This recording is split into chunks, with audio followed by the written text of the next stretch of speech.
तथागत भगवान बुद्ध यांचे विचार जे आपल्या जीवनात खूप महत्वाचे आहेत ते पुढील प्रमाणे.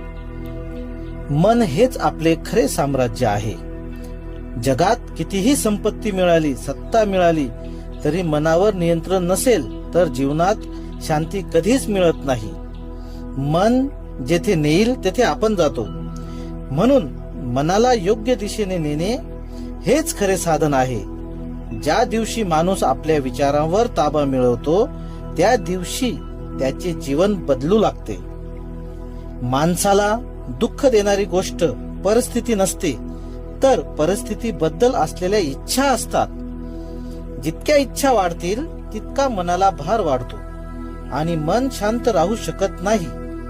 जे मिळाले आहे त्यात समाधान मानणे आणि जे नाही त्याबद्दल लालसा न ठेवणे हेच खरे सुख आहे. राग धरणे म्हणजे दुसऱ्याला शिक्षा देण्यासाठी जळता निखारा हातात धरण्यासारखे आहे. समोरचा माणूस त्याने फारसा बदलत नाही, पण आपल्याला मात्र आतून जाळलो जातो. रागावर ताबा मिळवायला शिकणे म्हणजेच स्वतःला वाचविणे. हे भगवान बुद्धांचे विचार आहेत. तुम्हाला जर आवडले असतील तर हा व्हिडिओ तुमच्या मित्रांना शेअर करा. नमो बुद्धाय. जय भीम.